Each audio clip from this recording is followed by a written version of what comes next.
15 years ago, a newborn baby disappeared from a hospital without a single witness or clue. No cameras, no records, just a mother left behind with a photo, a blanket, and a wound that never healed. Everyone else moved on, until a teenage girl living in another city unknowingly revealed a tiny detail that would reignite everything. Light rain fell. The drops tapped steadily on the old window frame like the subdued rhythm of Joy's heart. She sat silently in the small living room, a teacup long cold in her hand. The faint light of a spring morning filtered through the thin curtain, casting pale, cold streaks across her face. In the corner, the small, silver-blue tin box, which she had kept with her for the past 15 years, remained there, silent, like her own memories, untouched but indelible. She reached out and gently stroked the lid of the box, then opened it. Inside was a small, yellowed photograph of a newborn baby sleeping peacefully in a faded floral blanket. The baby's eyelids were closed, her lips slightly pursed, and on her left wrist was a small, crescent-shaped birthmark, the birthmark Joy used to kiss, like a silent ritual of motherhood. Carlina, her daughter, missing since she was just 19 days old. Joy didn't cry. She had run out of tears to shed years ago. Pain, when it has been in the body for too long, no longer flows out as tears. It transforms into something else, a prolonged silence like an unfinished song, a scar that never itches, but is always present. She poured water into the teapot, not to drink, but just to have it there. Tea was a habit, like the way she still walked past Harlem Hospital every afternoon, even though she had moved to a different borough. Like the way she bought a bouquet of white carnations every year on this day, her favorite flower. Joy stood up. She put on her coat, picked up the pre-wrapped bouquet, and left the house. Outside, the rain had almost stopped, but the air remained heavy like a damp blanket. Her old rubber boots squeaked on the wet pavement. She arrived at a small patch of grass in the corner of the city's South Park, a place with no gravestone, no name, no visitors except for her. It was the place she had chosen to commemorate Carlina. Every year, at this exact time, she stood here, placed the flowers in the white ceramic vase she kept there, and sat silently on the park bench for a while. Passers-by paid no attention. A middle-aged woman sitting alone by the grass. What was there to see? But for Joy, this was a private ritual, the last fragile thread connecting her to the daughter who had once been in her arms. She sat down on the bench, her hand trembling as she adjusted the flowers. The white carnations lifted their heads in the drizzle, as if still hoping to be called by name. "Are you well, Carlina?" she whispered, not waiting for an answer. She remembered that night. Harlem Hospital, a winter night in 1987. Carlina had a slight fever, and she and Carl, the child's father, took her to the hospital. They sat waiting in the emergency room, exhausted but trying to stay alert, worried about the baby inside. Then a woman approached, wearing a white coat. She smiled, asked questions, spoke softly, like a real nurse. "Let me help you take care of the baby while you rest for a bit," she said. Joy was still recovering from childbirth, and the fatigue and exhaustion overwhelmed her, so she nodded immediately. That was the last time she saw her daughter. When she woke up, the child was gone. No name on the register, no cameras, no evidence. Only a terrible hole in the mother's heart, so wide that nothing could fill it. The police investigated. The press made a fuss. There was no news, and then everything gradually faded into oblivion. Carl, the man who had held her hand through those first shaky months, also gave up. They argued in the long, sleepless nights, drowning in blame and silence. Then one day, he packed his suitcase and walked out the door, never to return. Joy couldn't let go.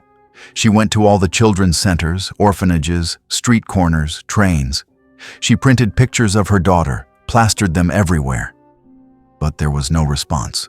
A cold gust of wind swept through, pulling Joy back to reality. She stood up, looked at the bouquet one last time, and walked away. It had happened 15 years ago, and every year she relived it, as if it had just happened yesterday. No one asked, no one remembered, but Joy remembered every detail, every moment. The pain didn't age, it just learned to be silent. Returning home, she opened her notebook and wrote another line at the end of the page. 15 years, you still haven't come home. But I'm still waiting. I'm still your mother, even if I'm the only one who believes it. And in that moment, as Joy sat silently in the familiar room by the rain-streaked window, something she didn't know began to shift. Destiny. The bookstore nestled between two old high-rise buildings. The glass windows were dusty. The wooden sign creaked whenever the wind blew hard. Inside was a quiet space, thick with the smell of old paper, rotting wood, and a hint of lavender essential oil, an atmosphere as if time had stopped here. Joy opened the door at 8 a.m., as she did every day. She took off her coat, opened the curtains, wiped the cash register, and straightened the stacks of books. Every movement of hers was a play that had been performed thousands of times, without a script, without emotion. The door chime tinkled. Mrs. Edith entered, carrying a cloth bag, her familiar smile on her face. "Good morning, Joy," she said. "I've come to return." Joy smiled. "You could try a happy ending, just once." "Doesn't suit me. I find sad more real." As if the character isn't trying to fool herself that everything will be okay. Joy gave her a light detective novel about a love letter lost for 30 years. Not too sad, not too happy, just enough to make you think. You know how to choose books. Sometimes I think you write those stories and quietly put them on the shelf. Joy just smiled, not denying it. At noon, she sat alone in the corner of the shop pouring chamomile tea. On the table, a laminated photo placed inside an old book, a picture of Carlina as a newborn, wrapped in a faded floral blanket, eyes closed, hands clasped, and the small crescent-shaped birthmark on her left wrist. Outside the window, a young mother led her little boy across the street. The boy waved to a dog in a car, and the mother laughed as she pulled him along. An ordinary scene, but like a knife twisting in Joy's heart. Not out of envy, but because she couldn't remember that feeling, what it was like to hold a child's hand. In the corner of the room, the old radio turned on with a news report. Harlem Hospital announces it will close its pediatric ward for renovations next month. This was once the site of the shocking disappearance in 1987. Her hand trembled as she reached for the off button. She couldn't bear it when that name was spoken, not out of resentment, but because every time she heard it, she was transported back to that white, icy hallway, and she lost her daughter all over again. As dusk fell, Lucas arrived. He brought a bag of plum jam sandwiches, a dish Joy used to like when they worked together years ago. They sat at the small kitchen table, the yellow light casting a thin blanket over them. "The news mentioned Carlina's case again," Lucas said slowly. "I know," Joy replied. "They talk about it like it's an anecdote. But for me, it's yesterday, lasting 15 years. Lucas nodded, then took an envelope from his pocket. "I found something. I was hesitant because I don't want to give you false hope, but I think you should see this." Joy opened it. Inside was a candid photo, not high quality, but enough to make her freeze. A teenage girl, slender, walking next to a middle-aged woman. On the girl's left wrist, faintly visible, was a crescent-shaped birthmark. Joy's heart skipped a beat. Her hand tightened on the photo. Her mouth was dry. She couldn't speak. Lucas said gently, "This photo was taken in Bridgeport, Connecticut. An old friend of mine happened to capture it. He remembered I was involved in this case and sent it immediately." Joy folded the photo, holding it to her chest. After a long time, she whispered, "It can't be a coincidence. That's her." Lucas hesitated, then took out a second photo. Old, faded, showing a dark-skinned woman wearing a white coat, standing in a hospital hallway. "Do you remember her?" Joy looked, her whole body turning cold. That face, the woman who had given her a sweet smile and then disappeared with her daughter, had been etched into her memory for 3 decades. No one forgets the face that took their child. Lucas nodded. Anne Petway. No nurse records, but she appeared at the pediatric ward several times. Someone saw her before Carlina's disappearance. Joy turned to Lucas. How long have you been investigating? Longer than you think. I couldn't forget. Not because of the job, but because of you. The way you didn't give up. She was silent. For the first time in this cramped room, she felt she wasn't completely alone. Someone was still watching, still believing. You said that was in Bridgeport? You don't have to go alone. I have contacts there. If you need, No. Joy stood up, her voice strangely calm. I have to go alone. That night, Joy opened the tin box. But this time, she took out something else.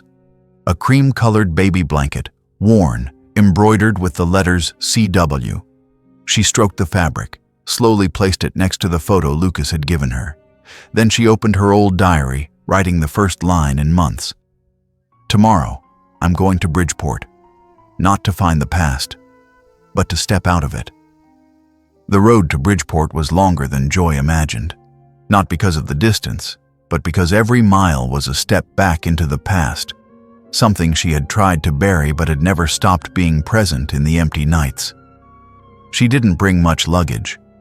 Just a handbag containing the photo Lucas had given her, a silver necklace engraved with CW, component placement, and an old film camera, as a habit, a ritual. When the bus stopped at the Bridgeport Central Station, the city appeared before her as nothing special. Old high-rise buildings, small restaurants, walls plastered with posters advertising piano lessons, yoga classes, computer repair shops. But for Joy, this wasn't just a strange city. This was where she believed her daughter was living, or at least had lived. Joy rented a small room on the second floor of a quiet boarding house. The landlady was an elderly woman who asked a lot of questions, but Joy only said she was a retired teacher looking for an old friend. The landlady nodded, not asking any more. The next morning, Joy began her search. First, the photo, the girl with the birthmark. The background of the photo was an old residential neighborhood with wooden fences and old-fashioned lampposts. She used Google Maps, zooming in on every corner, comparing every detail. The fence, the maple tree, the brick wall with faded paint. Finally, she found it. Cherry Street, number 147. She didn't knock right away. Joy stood opposite that house for almost an hour, her hand tightening on the strap of her handbag. The house was painted white, the wooden door was light blue, with steps leading up to the porch. On the porch were 2 pots of lavender and a welcome mat embroidered with "Home Sweet Home." Nothing unusual, nothing suspicious. But for some reason, her heart was beating as fast as when she had entered the delivery room 15 years ago. Finally, she decided to cross the street. Before she could knock, a teenage girl opened the door and came out. Curly hair, tall, wearing a gray hoodie. Joy held her breath. It was the girl in the photo. No mistake. The girl stepped down, put on her headphones, ignored Joy, and strode towards the street across the way. Joy didn't dare call out. Not out of fear, but because she didn't know what she would say. Hello? Introduce herself?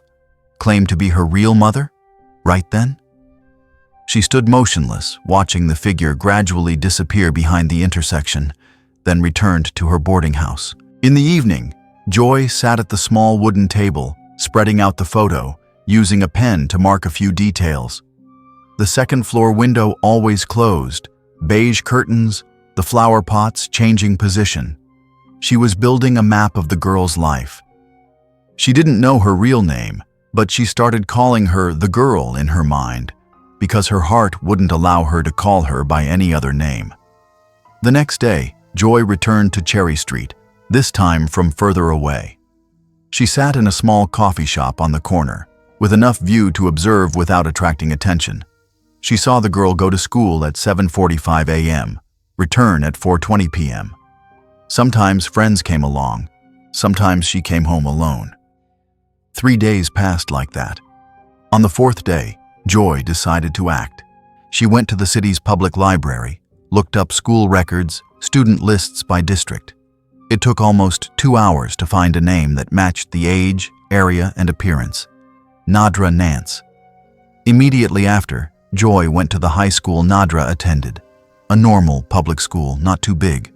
She walked around looking for the administrative office. The administrative officer, a middle-aged woman, professional, asked, "What do you need?" "I'm a friend of the family. I want to donate art books to Nadra Nance. But I need to verify the correct class and address to send them to." The woman glanced at Joy from head to toe, cautiously. "We don't provide student information without proof of relationship." "I understand." Joy smiled awkwardly. "I just haven't seen the girl's mother in a long time. Is Mrs. Ann still doing well?" The administrative officer paused. "You know Mrs. Petway?" Joy nodded, even though her heart ached. Petway. The name was confirmed for the first time. The officer glanced at the window, then said quickly, "I don't know what's going on, but something feels wrong to me. She transferred the girl's school once because she thought someone was following her." Joy left the school, her heart pounding. She had no more doubts. The name Petway, the cautious look of the officer, and the way Nadra always bowed her head when she walked, all were the first cracks in the wall that had been built for 15 years. In the evening, she called Lucas, the first time since leaving home. "You were right," she whispered on the phone. "The birthmark is real. Everything is real. I saw her. I saw her, Lucas." Lucas breathed heavily. "Are you sure?" "I don't need to be sure. I know. I know with all my soul." "What do you want to do now?" Joy looked out the window of her boarding house. The sky was dark, but inside her, a light was smoldering and growing. "I'll wait a few more days. Then, I'll knock on the door." That night, Joy lay awake. She opened the photo of Nadra again, this time not looking at the birthmark, but at her eyes. There was something in her eyes, a familiar sadness, as if the two were mirroring the same memory. Then, suddenly, a question rang in Joy's head, like a knife turning over her belief. What if she doesn't accept me? What if she hates me? Joy hugged her pillow, sighing. She knew everything was just beginning. Joy stood in front of the White House once more. Her hand tightened on the strap of her handbag, where she kept what remained of her faith. The photo of Carlina as a baby, the diary faded with time, and the tiny cream-colored blanket, worn with thread, embroidered with CW, silently lying at the bottom of the bag like a forgotten prayer. The sky that morning was neither sunny nor rainy, a kind of indifferent weather, not bothering to share its mood with anyone. Without further hesitation, she knocked on the door. The door opened almost immediately. Anna Petway stood there, her face without a hint of surprise. She wore a maroon sweater, her hair neatly tied behind her neck, her brown eyes cold and deep like dry wells. No greeting, no questions. "Come in," she said, her voice as calm as if she were inviting the mailman to get a signature. Joy hesitated for a second before the doorstep, then stepped inside. The house smelled of lavender, mixed with the scent of scented candles and stale coffee. The living room was tidy in a mechanical way, as if the owner spent every morning stretching an invisible string to keep everything in its proper place. An old cat lay curled up on the windowsill, its eyes half closed but still glancing at the stranger with a look that was half bored, half wary. On the tea table, 2 porcelain cups had been set out. The water was still warm. "You knew I would come back," Joy said. "I wasn't sure," Anna shrugged, "but I was prepared. Please, sit down." Joy didn't sit. She opened her handbag, took out the old photo and the baby blanket, and placed them gently on the table, next to the teacups. Then she said, very slowly, as if afraid that each word would take away some of her strength, This is all I have left. About my daughter. I didn't come to make a scene or accuse, I just need to know if you are that person." Anna didn't look at the photos. She was silent for a few seconds, then reached out and opened a drawer, taking out a thick envelope tied with a gray silk cord. "You need proof, right? This is all I have." She untied the silk cord, pulling out each sheet one by one. A birth certificate in the name of Nadra Petway, born in a private hospital in Vermont, with the seal of the state health department, full date. Vaccination records with regular milestones. A blurry ultrasound photo, with the mother's name listed as Ann Petway. Hospital bills, stamped by the bank. Finally, she pulled out a newborn photo, the baby wrapped in a cream-colored blanket, eyes closed, hands clasped. On her left wrist was a crescent-shaped birthmark. Joy was stunned. She picked up the photo, bringing it close to her eyes. The blanket didn't have CW embroidered on it, but the colored thread trim, the fabric worn in a very similar way. So similar that if you didn't pay close attention, you would think it was the same one. Anna didn't take her eyes off Joy. "I don't know who you are, but if you really believe that you once had a child with a birthmark like that, then I'm sorry. But Nadra is my child. I gave birth to her, I raised her, and I have no reason to prove it every time a stranger comes knocking on the door." Joy pursed her lips. Her heart was beating fast, but her hands were as cold as ice. "Then what about this photo?" She pointed to the photo of Carlina. "The blanket? This abbreviation? And the birthmark?" Anna sighed. "What's so special about a birthmark? Thousands of children could have one. Blanket? I bought a whole lot of used stuff at a thrift store. It could be a coincidence." That statement was like a pair of scissors, cutting off all the fragile threads Joy was holding.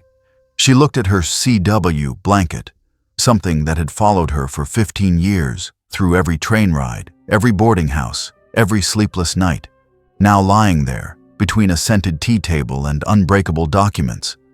Small, useless. "You don't have to believe me," Anna added. "But if you came here hoping to pull a child out of her family, then sorry, you came to the wrong place." Joy bowed her head, gathering her things, her hands trembling. "I'm not calling the police," she whispered. "I didn't come to fight. It's just, I need to know, was I wrong from the beginning?" Anna didn't answer. Joy stood up, nodded slightly as a greeting, then walked out the door. Outside, the wind was stronger than in the morning. The sky turned lead gray. On the long street, there was no sound of children riding bicycles, no sound of birds. Joy walked slowly like someone who had just left a mental surgery, where she didn't lose blood, but lost faith. She passed a used children's store. In the glass case, there was a plastic doll, a wooden horse, and a pale yellow onesie. Joy stopped for a few seconds, looking through the blurred glass. It wasn't clear what she was looking for. Maybe a memory. Maybe a version of Carlina that never grew up in her arms. Joy left Bridgeport the next morning, not hurried, but not nostalgic either. She paid for her room with a nod. The train back to New York ran through many quiet streets, barren hills at the end of spring, and small towns that seemed unchanged from 1987 to now. Joy looked out the window throughout the trip without really seeing anything. Her head was empty, without a question, without a hypothesis, without a clear pain. Only the feeling that she had just escaped a dream so long that she no longer knew where reality began. When the train stopped at the familiar old station, Joy didn't go straight to the bookstore, but stopped by the park opposite Harlem Hospital. There, in the past, she had sat on the park bench all afternoon after reporting her child missing. She sat down on the old park bench, touching the rotting wood. Nothing remained of that day except herself, and the silence of the world in the face of a mother's pain. Her phone vibrated. A message from Lucas. "I need to meet. There's something you should know." Joy didn't reply. But that evening, Lucas was in the bookstore kitchen, as usual, carrying sandwiches and a look that couldn't hide the tension. "Do you have a few minutes?" he asked, putting the bag down. Joy poured tea, not asking anything, just nodding. Lucas took out a stack of printed papers, clipped neatly in a plastic cover. I sent the stuff Anna gave you to someone I know, a forensic document expert. When I was a reporter, I used to have him compare birth certificates in cases of mistaken parentage. Joy put down her teacup, her hand trembling slightly. Nadra's birth certificate, that form, was replaced in September before Nadra was supposedly born. There couldn't have been an original using the old form at that time. That paper is invalid, even if it was stamped. Joy closed her eyes, taking a breath.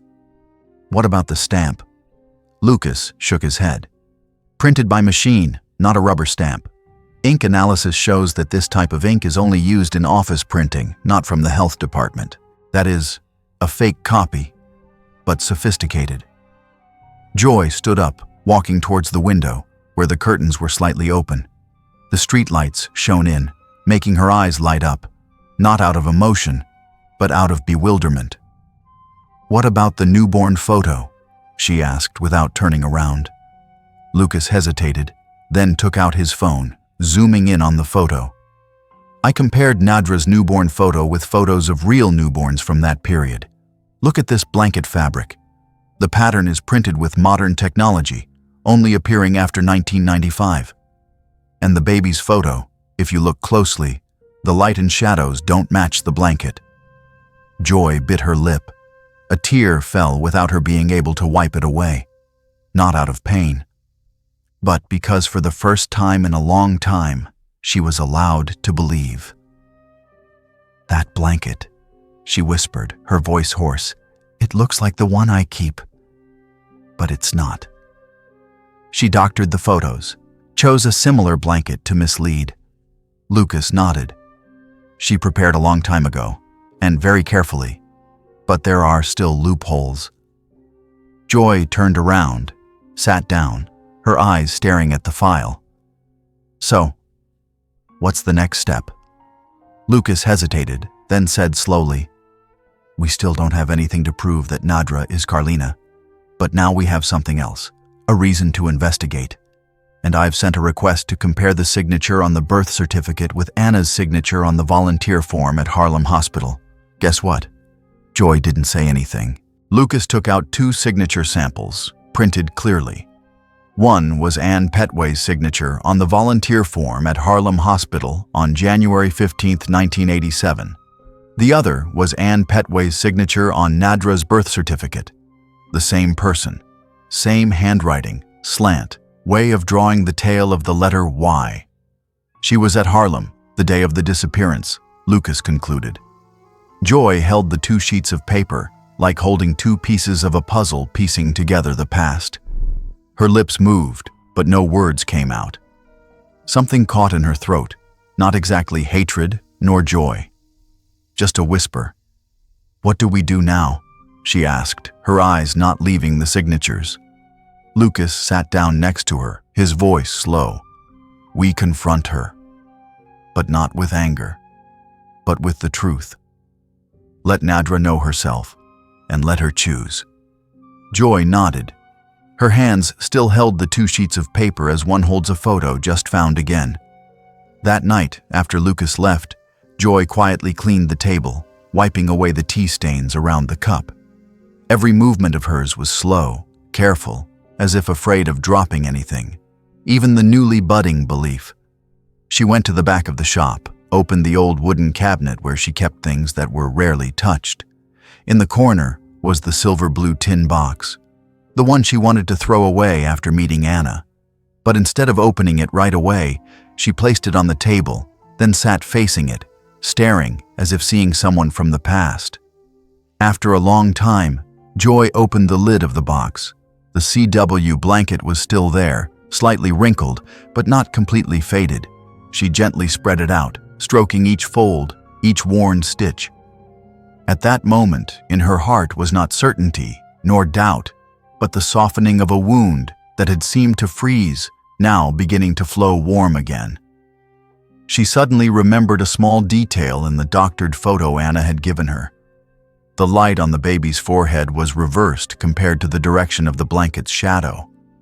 Normally, she wouldn't have noticed, but now, nothing could be ignored anymore. Joy took out her notebook, turned to the middle page. There, a year ago, she had written, "If one day someone tells me that the girl doesn't exist, what will I do? I will believe it if the evidence is strong enough. But, if not, I will continue to search, because no one knows a child better than the person who held her in their arms for the first 19 days. She read it again, for the first time believing in herself. Not with evidence, not with judgment, but with a memory that could not be faked. The air from outside poured in, carrying the smell of damp earth and the sound of branches hitting each other gently.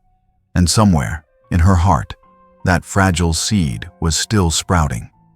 Lucas returned to his small apartment, placed the pile of files on the table, turned on the desk lamp, and began to call the person he had hoped he would never need to contact again.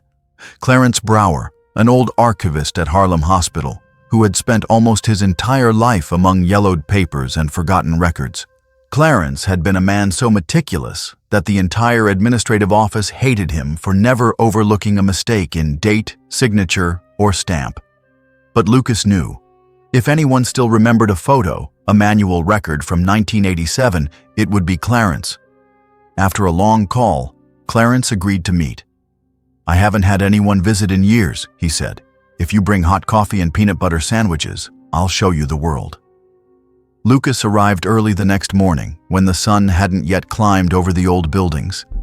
Clarence lived in a ground-floor apartment full of books, papers, and plastic-wrapped files, neatly arranged like a living archive. He wore thick glasses, his hair was gray. He spoke slowly but was surprisingly alert. When Lucas placed the photo of Anna Petway on the table, he frowned, furrowed his brow, then stood up and went straight into a room inside. Half an hour later, he came out, holding a file that had faded, tied with a thin rope. He opened it solemnly, as if turning the Bible. "This is a list of pediatric ward volunteers in 1987. This woman," he pointed to the photo attached inside, "doesn't have official medical records, but she registered as a volunteer for 3 weeks in January. Name, Ann Petway." Lucas looked closely. There was no mistake. The black and white photo, hair tied up, round face, that look. It was the woman living in the Cherry Street house with the girl with the crescent-shaped birthmark. Clarence added, "Her shifts were on January 13th, 14th, 15th. You said the day the baby disappeared was the night of the 14th. Lucas swallowed hard. Clarence sat down, sighing. "I remember this because I was working in place of someone else that day. Mrs. Petway was very polite, but quiet. After the 15th, she didn't come back. I didn't care at the time. But now..." Lucas left Clarence's apartment when the sun had just risen. He didn't go straight home, but stopped at a photocopy shop, printing out Anna's photo from 1987, the volunteer registration form, and the shift schedule with her name. Then he continued to look up the records of the Vermont hospital, where Nadra was supposedly born. This time, he went straight into the federal data portal, using the old license of an associate who used to work as an investigator. The Vermont hospital records from 1990 did not record any births named Nadra Petway, nor were there any medical records matching the name of a mother named Ann Petway. He checked the vaccination records. The data was reduced, but still enough to see that Nadra's first vaccination was in another state, not Vermont. Another anomaly. Lucas printed everything, putting it in an envelope. He didn't text Joy right away. Instead, he walked around the park near the bookstore, his hand tightening on the strap of the file bag. He knew that what was about to happen could change the life of a woman forever. A woman who for 15 years had patiently waited for something that the whole world considered an illusion. That evening, Joy was sitting behind the counter, her eyes scanning a page of an old book when the door chime rang. Lucas entered, saying nothing but a slight nod. He placed the envelope down, then poured tea for her as before. When the water was still not cold, he opened the file, spreading out each sheet, each photo, each line of text as if laying down a verdict. Joy didn't ask. Her eyes were as silent as stone when facing the volunteer registration form, Anna's photo, the shift schedule, and the confirmation from Vermont. There was no birth named Nadra Petway in that year. Lucas placed his warm hand on the edge of the table. Anna Petway was at Harlem Hospital for 3 consecutive days, including the night Carlina disappeared. Joy didn't blink. She just looked at the photo, then the paper, then the photo again. Her hand tightened slightly, her lips pursed, but tears did not fall. She didn't scream, didn't collapse, didn't blame. Just repeating in her mouth very softly, as if reading an old scripture. I knew it. I knew it. I knew it. Lucas was silent. He didn't comfort. He knew there were truths that didn't need to be interpreted, just needed to be looked at straight on. After a long time, Joy stood up, walking slowly into the storage room in the back. She took out from the cabinet a larger photo, the original of Carlina's photo, the only photo she had, taken with a film camera, unedited, uncropped. She placed it next to Anna's photo from 1987. She looked at it for a long time. "This woman took my child," she whispered, "and the whole world believes she's the mother." Lucas asked quietly, "What do you want to do now?"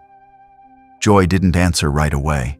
She looked at her hands, the hands that couldn't hold the child from disappearing. "Meet her again," she replied, "but not to demand my child back, but to hear her tell the truth with her own mouth." Lucas nodded. "I'll arrange it. I can go with you, if you want." Joy was silent. She placed her hand on Carlina's photo for the first time in many years, then whispered, "This time, Mom won't leave you again." Joy couldn't sleep that night. She didn't stay awake out of fear or anger. She just lay still, her eyes wide open, looking at the light from the street lamps spreading on the ceiling like fragments of a disjointed dream. Her mind wasn't spinning as usual.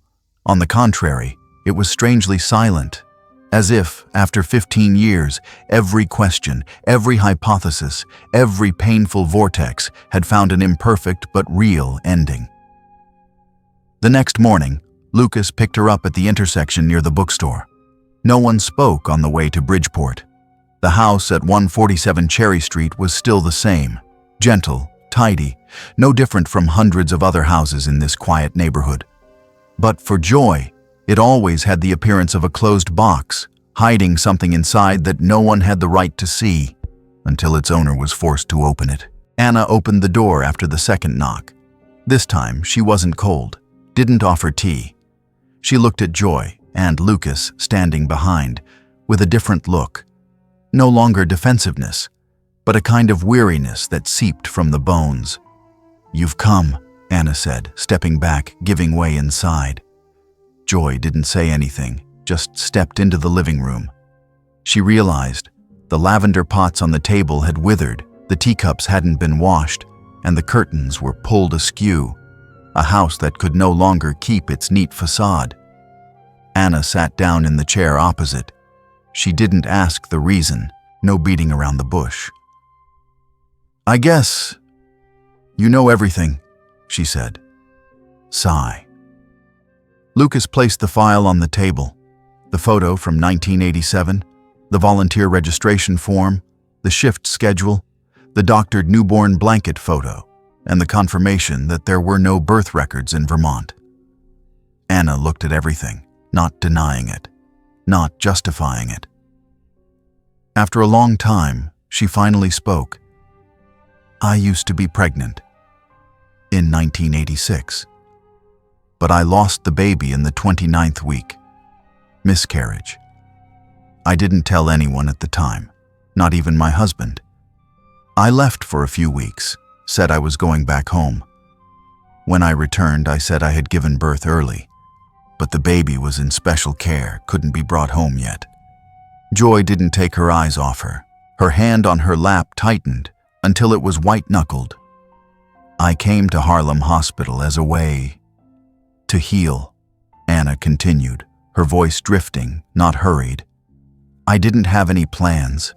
I just missed the sound of children. The feeling of holding a baby, smelling the baby powder.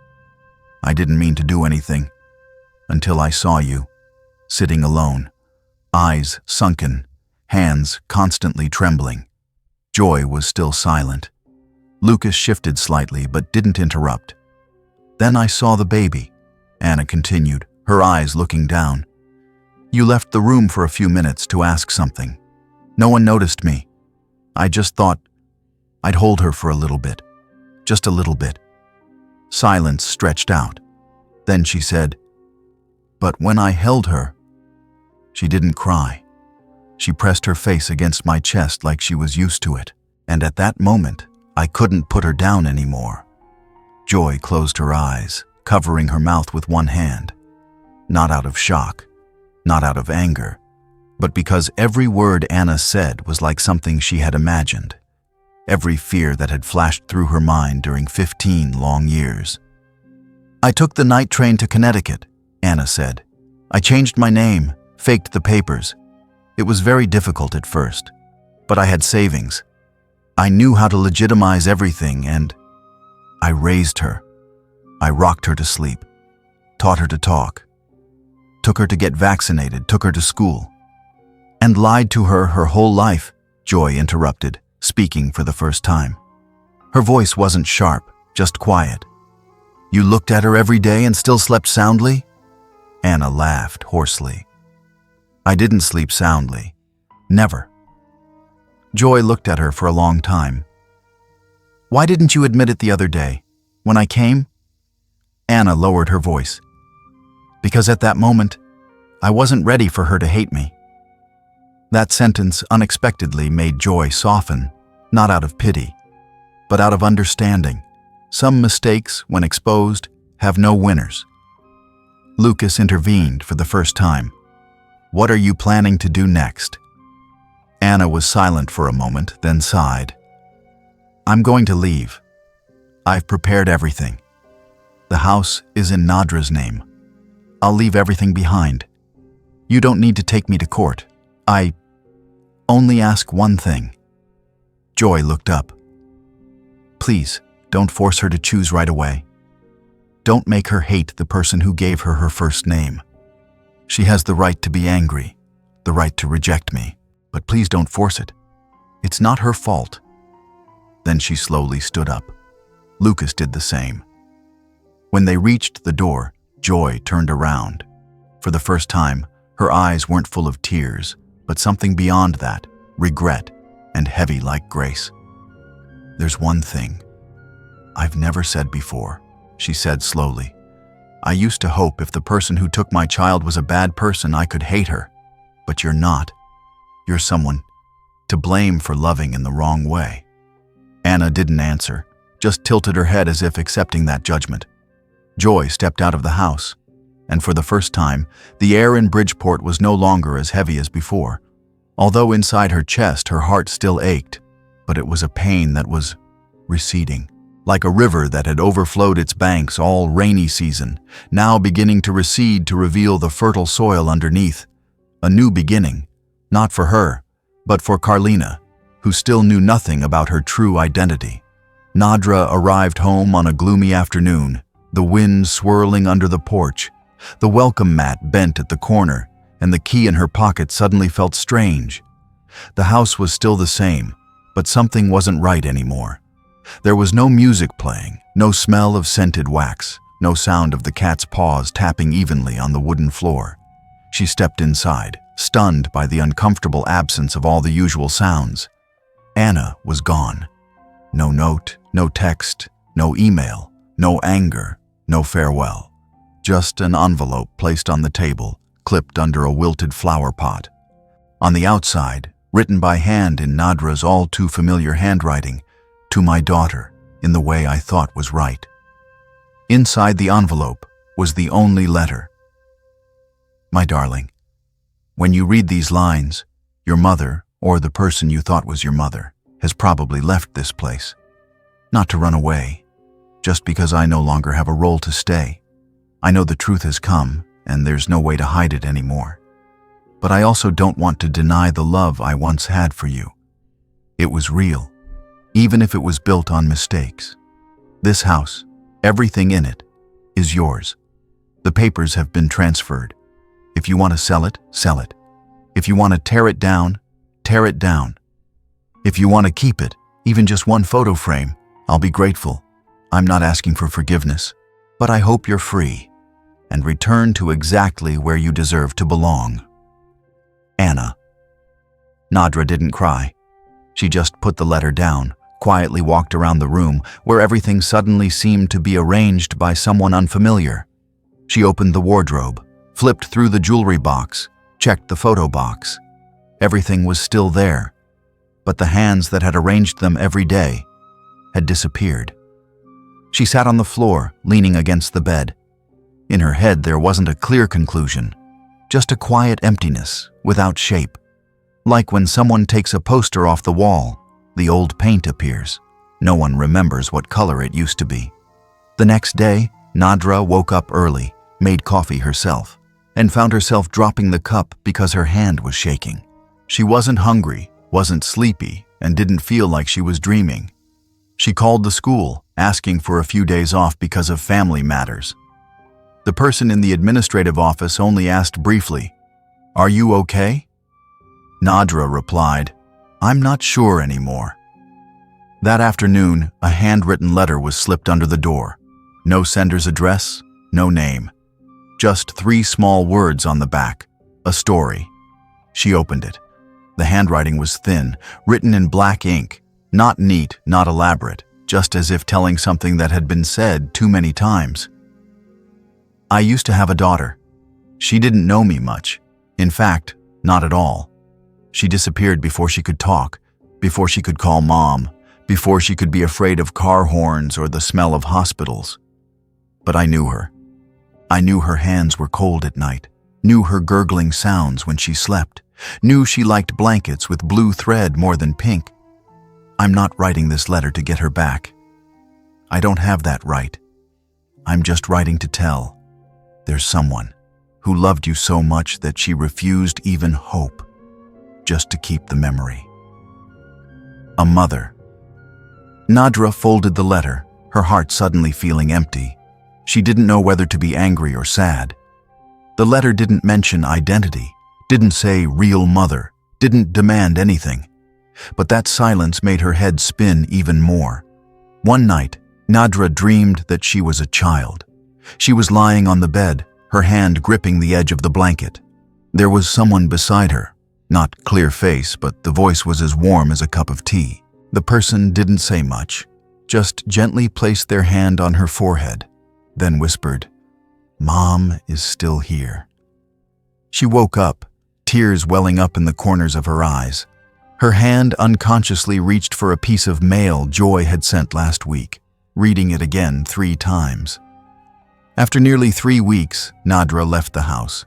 She went to the public library, sat on the 3rd floor where there was soft light and few people passed by. She didn't read books, just brought paper, pen, and all the letters Joy had written. She arranged them in order, putting them together into a small notebook with iron clips. Then, for the first time, she wrote back. Not long, not emotional, just a short line. "If you're still there, can I come?" She didn't send it right away. She folded the paper into quarters, leaving it in front of the door, where she still received mail from Joy. When Joy came to deliver her next letter as a habit, Joy saw the letter from Nadra. Joy received the letter, her eyes scanning the handwriting on the cover. She knew immediately. Her hand trembled as she tore the edge of the paper. When she read to the last line, the tea in the cup had cooled completely. She didn't cry. 2 words rekindled something she had thought was extinguished: hope. The morning was strangely normal. Joy opened the door of the bookstore as usual, holding the worn bunch of keys, carrying a cloth bag with 2 wrapped teacups and a small loaf of bread. The sky was misty, the light as soft as a silk scarf covering everything rough. No rain, no sun. A thin peace, as if the world knew today was a special day, but didn't want to stir it up. Inside the bookstore, dust floated lightly between the rows of shelves. The smell of old paper, pine wood, and lavender wafted through as Joy pulled the curtains. She didn't turn on the lights. The morning light was enough.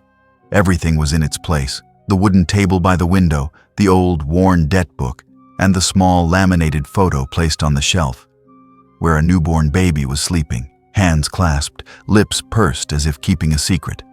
Joy didn't expect anything. After that short letter, she didn't wait for a reunion like in the movies, didn't imagine hugging her child tightly and crying. She just cleaned the store cleaner than usual, replaced a new pot of lavender, and made tea. Still 2 cups, as usual. And then, at 9:17 a.m., the door chime rang softly. Joy looked up. Nadra stepped in, thin gray coat, hair tied up quickly, face without makeup. She stood still for a moment in the doorway, the morning light shining on one side of her cheek, making her expression both real and dreamlike. Not saying anything, not smiling, not a single gesture signaling in advance. Joy didn't speak either. She just quietly put the pen down on the table, stood up. A moment that didn't need a question, because all the answers had been there for a long time. Nadra took 3 more steps, stopped. Her voice didn't tremble, wasn't loud, just a low note, like words that had been held back for too long now had to be spoken, even though no one had taught her how. "It's not because I hate you that I didn't meet you. It's just that I didn't know what to call you," Nadra said. Joy was too moved to speak. She quickly wiped the tears from the corners of her eyes and approached Nadra, not hurrying, placed her hand on Nadra's hand. Her daughter's hand was dry, cold, but still soft, as if it had once fit snugly in her hand, even though she only remembered that feeling through a flickering memory. Nadra didn't cry, but her eyes were red. Joy didn't say, "I'm here," or "I miss you so much" either. Instead, she squeezed her daughter's hand lightly, very lightly, like the way people hold a newly bloomed flower, not daring to use force. Nadra bowed her head, touching her forehead to Joy's shoulder. A small, unpretentious movement, but enough to make all the lost years condense into one gesture. No one counted how long they stood still, just knew that the space didn't need anything other than the slow breathing of 2 people, one old, one young, and something between them being reconnected, without explanation. After a while, Nadra finally spoke, whispering, not like a line, but like a prayer. "I'm sorry I'm late, Mom." Joy squeezed her daughter's hand tightly. Moved, she cried and said, "No, my darling daughter, I'm the one who should be sorry." And in that moment, when there was no more anger, no more doubt, no one needed to win or lose, only one word was restored. A word that for 15 years each person had lived with in a different way. One had lived with it like a scar, the other like a lie. And now, finally, it became the starting point. They sat down by the window. The 2 cups of tea were still warm. No one touched the tea right away. They just sat looking out at the street, where the fog was gradually dissipating, and the passers-by didn't know that, inside an old bookstore, something had been found after a journey of nearly half a lifetime. Joy looked at Nadra again. For the first time, no longer the look of a mother searching for her child, or of a woman carrying a wound, but the look of someone being allowed to be a mother, not out of right, but out of belief. "What do you like to read?" she asked very softly. Nadra looked up, her lips slightly curved. "Recently, I've only been rereading your letters." Joy smiled, a full, clear smile that anyone standing outside the store would think this was just a casual conversation between 2 acquaintances. No one could imagine to have this moment. They had to cross so many years of waiting, so many layers of false and true memories, so many nights not knowing who they were in their own story. Nadra opened the small notebook she had brought, the collection of letters Joy had sent. She gave it to Joy. "I think this should be left here," she said, "like an unpublished book." Joy took it, nodded. "Maybe one day someone will read it," she replied. and realized that not every story starts with chapter 1. Sometimes, it starts in chapter 10. Outside, the light began to clear. On the windowsill, the lavender pots swayed gently in the wind. A very normal day, starting like any other day. But for Joy and Nadra, it was the first day that the word mother was no longer lost. Spring that year came later than usual. But for Joy, it no longer carried the silence like the 15 springs before. The wind still blew gently through the cracks in the streets. The drizzle still left long, damp streaks on the steps. But for the first time in a long time, she wasn't making tea alone anymore. One Saturday morning, Nadra stepped into the bookstore, carrying a small basket of flowers, her hair tied high, wearing a white shirt with a purple ink stain on the sleeve, a clear sign of someone who had just learned to write more than speak.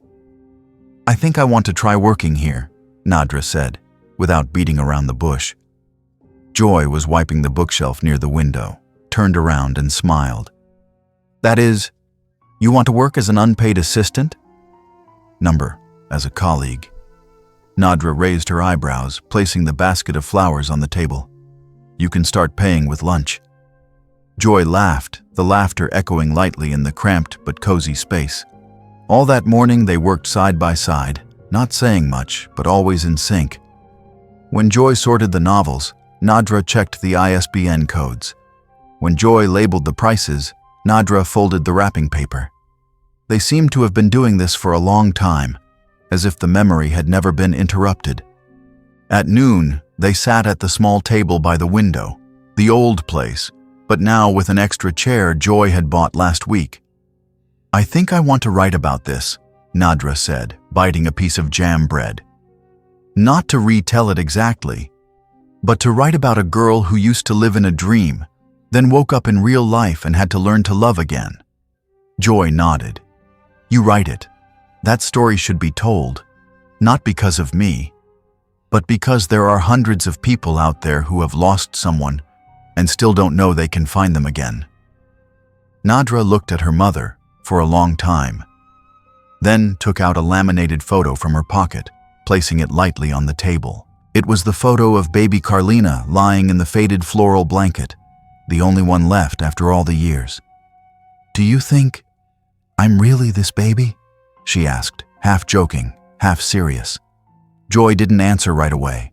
She just picked up the photo, stroked it gently, then said, "No. Now you're not that baby anymore.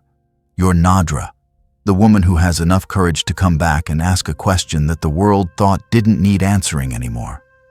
They sat quietly for a moment, the sunlight streaming through the window, casting their shadows on the sun-drenched wooden floor. In May, when the white carnations began to bloom in the corner of the South Park, where Joy used to come every year to commemorate a child who was not known where was, she returned for the first time with Nadra by her side. The young girl walked slowly behind her mother, looking around the wide, nameless, untombstoned grass area. Joy carried a bouquet of flowers, this time white carnations mixed with a few sprigs of purple lavender. "I used to come here alone," Joy said. "People thought I was imagining things, but I knew you were still somewhere." "And now?" Nadra asked. Joy bent down, placing the flowers in the white ceramic vase that had been prepared. "Now I don't have to imagine anymore. You're standing here." Nadra didn't say anything, but she stepped forward, taking out a small piece of paper from her pocket. On it, she wrote by hand a sentence. "I'm still learning to call you by the real name of this relationship, but I know I'm going in the right direction." She placed the paper in the vase. The wind blew gently, not taking it away, like the words themselves were looking for a place to stay. One weekend afternoon, Nadra arrived early. Joy was making tea when she saw her daughter flipping through the old diaries she had written for 15 years. Nadra didn't ask, just read. "What part have you reached?" Joy asked as she handed over the teacup. "The part where you wrote, 'If you're somewhere in this world, I hope you're called by the name that I gave you.'" Joy sat down next to her. Both looked at the notebook. Nadra said softly, "I want to keep the name, Nadra. But I also want to..." Engrave the name Carlina somewhere near my heart. Joy took her daughter's hand. I never wanted you to give up any part of yourself. Both Carlina and Nadra are my daughter. The spring after, the bookstore changed its sign, not changing the name, but just adding a small line under Joy's book, and daughter. Many customers asked why it was changed. Joy just smiled, because the co-founder just started writing her first chapter here. And those who were discerning would see, in the corner of the cash register, there were 2 cups of tea set out every morning, one with honey, one without sugar, both still warm.